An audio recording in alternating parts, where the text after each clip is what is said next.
इस बीच एक और बड़ी खबर आपको बता दें, मोदी सरकार की 10 साल की उपलब्धियों पर प्रदर्शनी। बीजेपी अध्यक्ष जेपी नड्डा आज प्रदर्शनी का करेंगे उद्घाटन। थोड़ी देर में भारत मंडपम में प्रदर्शनी का उद्घाटन। बीजेपी के राष्ट्रीय अधिवेशन में लगाई जाएगी प्रदर्शनी। कल से शुरू हो रहा है बीजेपी का राष्ट्रीय अधिवेशन। इस वक्त की बड़ी खबर आपको बता रहे हैं, कल से शुरू हो रहा है बीजेपी का राष्ट्रीय अधिवेशन। कांग्रेस का अकाउंट फ्रीज, विरोध प्रदर्शन शुरू। दिल्ली में यूथ कांग्रेस कार्यकर्ताओं का प्रदर्शन। बीजेपी के खिलाफ सड़कों पर उतरे कार्यकर्ता। इस वक्त की बड़ी खबर आपको बता रहे हैं, कांग्रेस से जुड़े खाते जो आईटी डिपार्टमेंट ने फ्रीज कर दिए थे, उन्हें आईटी ट्रिब्यूनल से बड़ी राहत मिल गई है। पार्टी नेता विवेक तनखा ने बताया कि कांग्रेस के खातों पर रोक बुधवार तक हटा दी गई है। तनखा ने बताया कि मैंने अभी दिल्ली में आईटी-एटी बेंच के समक्ष कांग्रेस का पक्ष रखा। हमने कहा कि कांग्रेस पार्टी के सभी खाते फ्रीज कर दिए गए हैं। तनखा ने कहा कि अदालत ने मेरी बात सुनी। हमने कहा कि हमारे पास सबूत हैं और हमें असंगत रूप से दंडित नहीं किया जा सकता।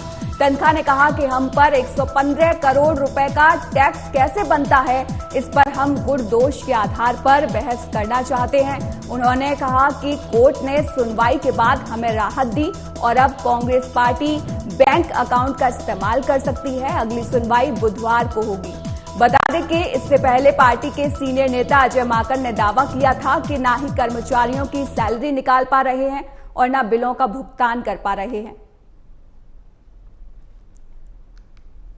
ये दो तस्वीर हम आपको दिखा रहे हैं। यूथ कांग्रेस का प्रदर्शन देखिए किस तरीके से जारी है और दूसरी तस्वीर में आप देख सकते हैं पुलिस हिरासत में कुछ कार्यकर्ता लिए गए हैं। तो बीजेपी के खिलाफ ये पूरा विरोध प्रदर्शन किया गया है और आईटी ट्रिब्यूनल से कांग्रेस को अब बड़ी राहत मिल गई है। कांग्रेस के खातों से फ्रीज हटा दिया गया है और साथ ही साथ आपको बता दें कि कांग्रेस का खाता जो बंद था उसी को लेकर यह प्रदर्शन शुरू किया गया है।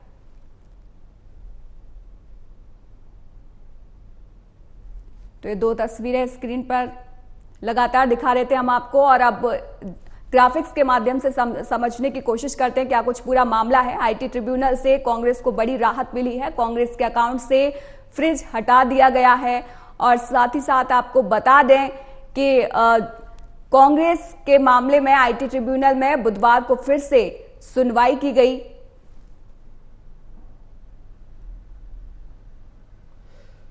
और कांग्रेस के 4 खातों को आईटी ने फ्रीज किया था। तो बुधवार को फिर से सुनवाई होगी कांग्रेस के इस मामले में। ये सीधी तस्वीरें हम आपको स्क्रीन पर दिखा रहे हैं। देखिए किस तरीके से यूथ कांग्रेस कार्यकर्ताओं का प्रदर्शन जारी है। सड़कों पर कांग्रेस कार्यकर्ता उतर गए हैं।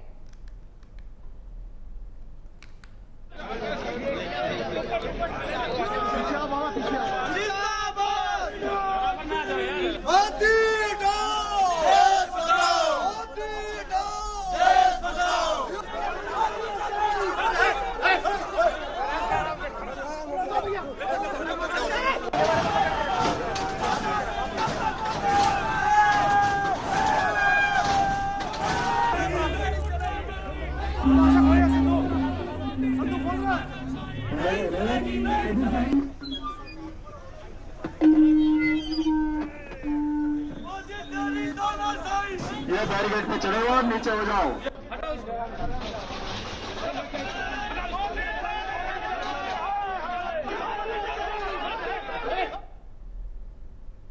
अधिक जानकारी के लिए हमारे संवाददाता नगेंद्र भाटी लाइव जुड़ गए हैं। नगेंद्र, क्या कुछ पूरा मामला है और क्या अपडेट है?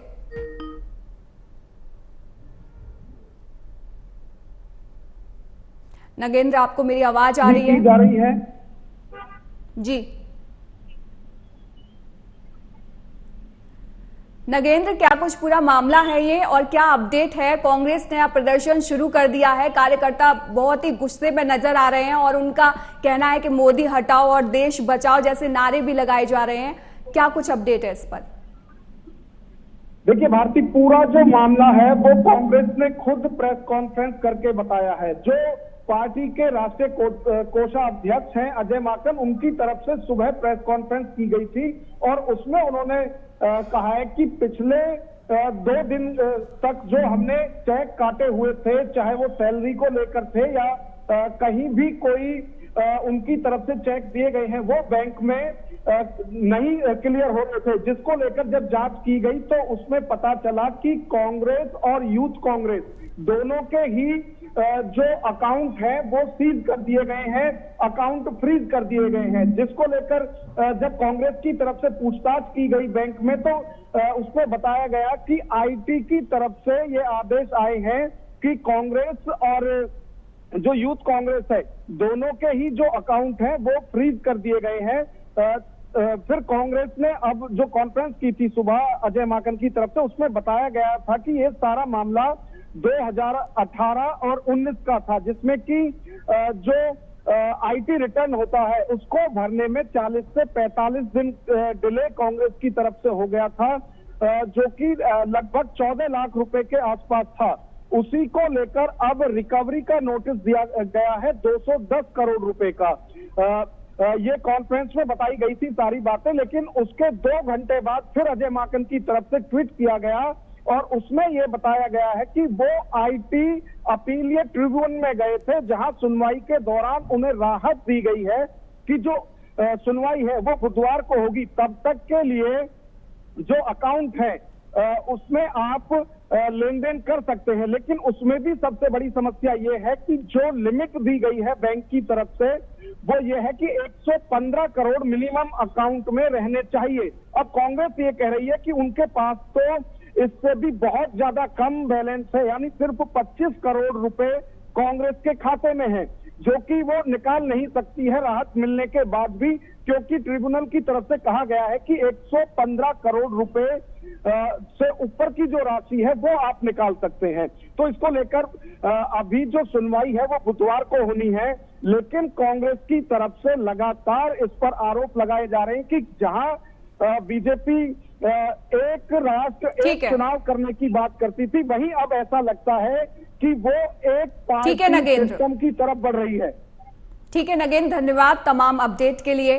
इस बीच एक और बड़ी खबर आपको बता दें, शंभू बॉर्डर पर चौथे दिन डटे किसान। शंभू बॉर्डर पर फिर भारी हंगामा, पुलिस और किसान फिर आमने सामने, किसानों पर दागे आंसू गैस के गोले। इस वक्त की बड़ी खबर आपको शंभू बॉर्डर से बता रहे हैं। शंभू बॉर्डर पर एक बार फिर से हंगामा हो गया है, पुलिस और किसान आमने सामने आ गए हैं, किसानों पर आंसू गैस के गोले भी दागे गए हैं। हालांकि जो तीसरी वार्ता हुई थी कल शाम 5 बजे, उसमें ये साफ तौर पर किसानों की तरफ से और सरकार की तरफ से बयान आया था कि शांतिपूर्ण माहौल रखा जाएगा, लेकिन आज किसान आंदोलन के चौथे दिन भी ऐसी कोई तस्वीर देखने को नहीं मिली। शांतिपूर्ण तरीके के बजाय यहां पर शंभू बॉर्डर पर एक बार फिर से बवाल हो गया है और शंभू बॉर्डर पर जो किसान थे उन्होंने हंगामा जारी कर दिया गया है और पुलिस और किसान अब आमने सामने आ गए हैं।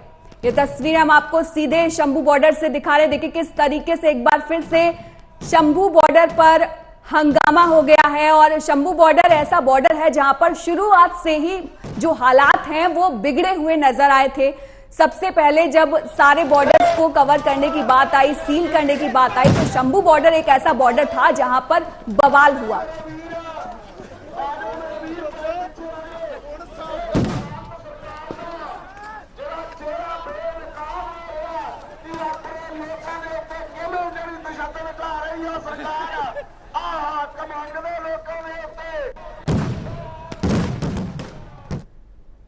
वही अधिक जानकारी के लिए हमारे साथ किसान नेता अर्चना त्यागी फोन लाइन पर जुड़ गई हैं। अर्चना, जब सरकार और किसानों के बीच वार्ता हो गई थी कि शांतिपूर्ण माहौल रखा जाएगा, उसके बाद भी शंभू बॉर्डर पर बवाल होने का क्या मतलब है? जी नमस्ते जी, मैं अर्चना त्यागी, भारतीय किसान संघ से महिला प्रमुख। मैम ये तो देखिए, ये जो मुद्दा है मुझे तो लगता नहीं है कुछ खास मुद्दा है, क्योंकि हम जो भारतीय किसान संघ है वो हिंसात्मक आंदोलन का समर्थन नहीं करता, बिल्कुल भी। हम भी करते हैं आंदोलन, हम भी करते हैं, हमारी भी मांगे होती हैं, लेकिन किसी भी मांग को हम इस तरीके से हिंसात्मक मुद्दा नहीं उठा सकते। तो अभी क्या कुछ वजह है यहाँ शंभू बॉर्डर पर बवाल की, क्योंकि ऐसी कोई क्या स्थिति सुरक्षा कर्मियों की तरफ से बिगड़ी थी या फिर क्या ऐसा मामला हुआ जिसकी वजह से किसानों को ये कदम उठाना पड़ा? नहीं नहीं, मुझे तो लगता नहीं है कि उसमें कोई किसान भी है। किसान तो अपने कार्य में लगा हुआ है, मुझे ऐसा नहीं लगता। हम तो सिर्फ कोई भी ऐसा तो मुझे मुद्दा ऐसा लगता नहीं है। ये तो आम जनता को परेशान करने वाली बात लगती है। अगर मांग करते हैं तो उस मांग को हम समझदारी के साथ एक सही तरीके से भी कर सकते हैं। ये आम जनता को परेशान करना, हिंसात्मक करना, ये तो मुझे तो लगता नहीं है कि इस तरीके से कोई मांग रखी जा सकती है।